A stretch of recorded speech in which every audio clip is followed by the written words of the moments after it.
for those of you that don't know, I'm going to show you how we do this electrolysis stuff with the homemade kit. First, you need to get some warm water. The only reason warm water is because it tends to dissolve the salt a little bit better. But for this, I use a big Stein type glass. And if you're using a smaller glass, 1 teaspoon of salt will work, but in this monster of a glass I use 3. And you want to use iodized salt. The iodine in the salt helps it to dissolve a little bit better and dissolve the gunk on your coins a little bit better. Now I've done this with a penny, and I think I got another week today. I don't know. We'll have to see after I dump everything out. And of course I got my fair share of trash too. I started off digging and I got like 5 damn pull tabs in a row. But you take one end, and I couldn't find regular alligator clips, so I had to go with these monster clips and put it on a piece of stainless. It can be a knife, it can be a fork, whatever you have handy. Let's see if I can find this dime that I found. That'd be perfect for the demonstration if I can find that rascal.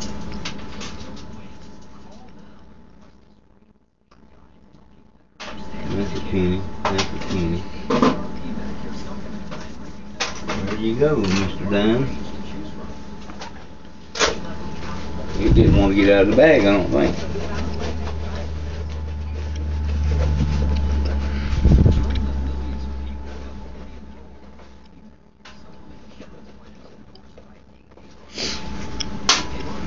There you are. It was hiding. But you take your other alligator clip, and a smaller alligator clip would be better, but you can see how gunky that dime is. And you drop it down in there. You want to make sure that the two things don't touch, because it'll weld itself together. It won't blow up or anything like Treasure Jack was afraid of. He was afraid if he did it, he'd blow the neighborhood up. But you just use a regular phone charger and cut the ends off. Now what you want, let me borrow that camera for a minute, son. Right here. Now, I don't know if you can see it. I can see it on the camera. You see the bubbles coming up, and it's coming up from the end that's got the coin. Now if the bubbles are coming up out of the other end, you need to unplug your phone charger and swap your leads, because you got them backwards. But you just leave it in there for a little while, and you see how nice and clear that water is. But at the end of this demonstration, that water ain't going to be clear at all. And there's the dime down at the bottom. You can already see gunk dropping off of it. The bottom of the glass is starting to get a nice little coating of it. But as funky as that is, I'm going to let it go for about a minute. And then you get you a little plate and you put some baking soda on it. And you use the baking soda at the end of the process. You stick the coin over in there while it's still wet and get some of that baking soda, and use the baking soda to scrub that coin with, and it'll take a lot of that mess off. It might not get it perfect the first time. You might have to do it another time or two, or I've never heard of anybody doing it 3 times, but if you want to, you can. It's not going to kill it. I'd be a little bit more careful when I was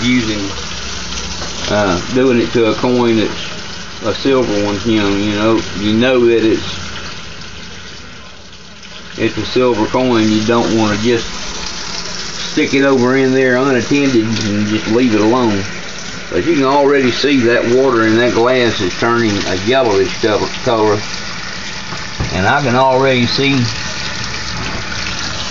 some improvement on that dime down there. I can see the edges starting to show real good, and I haven't even gotten to the baking soda part.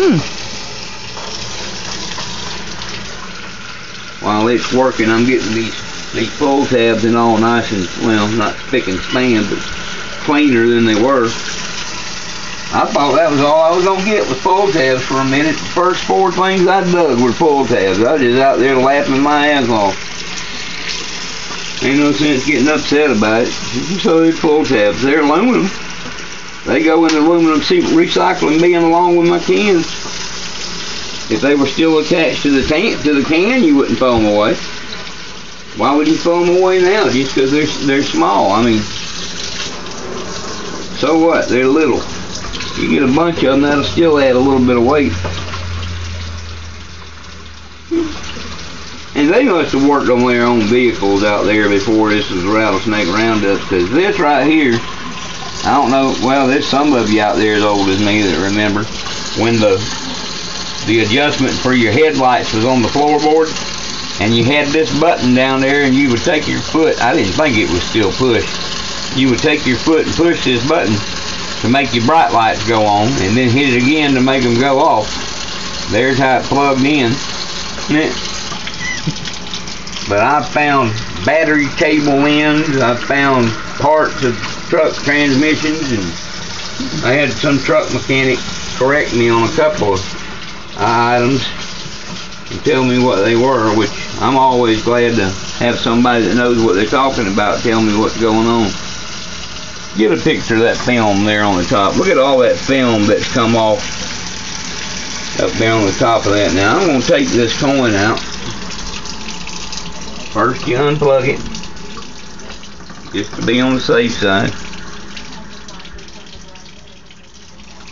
And you take it out, and while it's still wet, you put it over in the baking soda. Oh yeah. Wait till you see this, buddy. Wait till you see this. And you use this baking soda to rub this with, and then as a final step,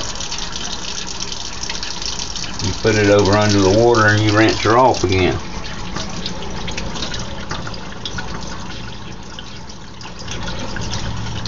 And it's still got a little bit around the edges. I might have to put it in there one more time, but you'll be able to get a real good idea. Let's get over here in the light a little bit of how much difference that made. Remember how black that was? Now you can definitely see Roosevelt's head on that side, and look at there. Look how that shines. Now one more trip through that bath and that'll be just perfect. But I could towel this rascal off now. Yeah, John 3:16. I know you're laughing at the way I'm talking. Towel this rascal off. That's all right. We think it's funny when you're talking about your bits and bobs. Yeah, look at there. Look how much cleaner that is. Look at the back of that. And that was just about a minute using that process. So if you got an old cell phone charger around the house, get you a couple of alligator clips and put them on there. And do it the way I just showed you. And look how clean that comes. I could put this in my pocket and spend it now. Nobody's going to question that's a dime. A little bit darker than most, but nobody will question it. So there you go. Come on back over here, son. And all else I got. I was only out there about an hour. And I got a couple of pennies. I'm going to go ahead and drop one of the pennies in there and let it be going too, but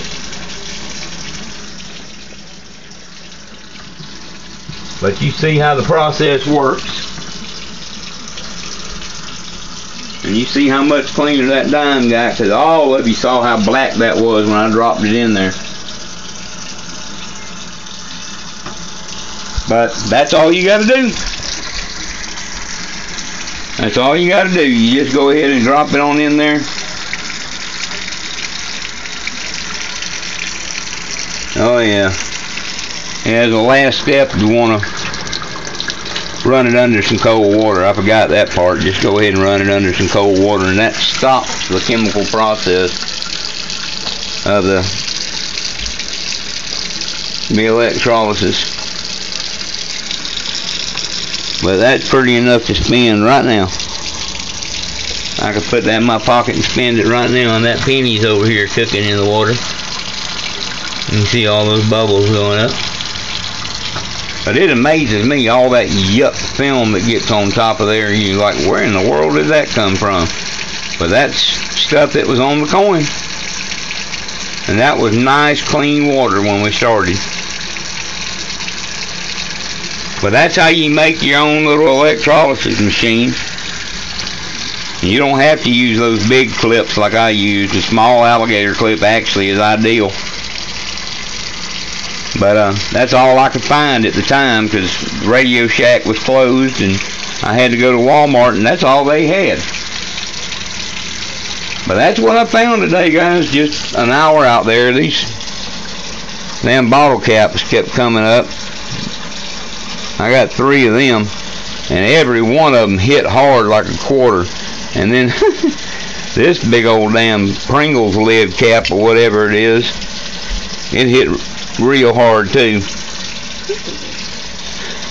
I just knew I had something good. So whoever's drinking that Colt 45 up there and putting their little pretty little gold bottle caps in the dirt, stop it! Stop it! I don't even drink. So I don't understand the fascination with beer. The only time a beer tastes good to me is if I've been out in the yard working and I'm hot and sticky. The rest of the time it tastes like horse piss. Not that I've ever tried any horse piss to compare, but I'm just saying it's nasty. Now I'll drink a mixed drink every now and then, but that's about it, and that's rare. In fact, I'll show you. In my freezer, look here. This bottle, you see how much is left in there. That's left from New Year's, not this past year, but the year before. This bottle, and you see there's half of it still in there, was this past New Year's. So, no, I don't drink much. Anyway, guys, that's what I got for you today. I only was out there about, like I said, about an hour. But I did get out of the house. It was driving me crazy. And tomorrow I'll be kind of tethered to the house again, because I still ain't sold that chair, and I need to get it sold. So y'all have a good one. Get out there and find something. Swing your coils over something now and put some videos up. Y'all have fun now. Yeah. We'll talk at you later. This is Penny Digger, and we're out.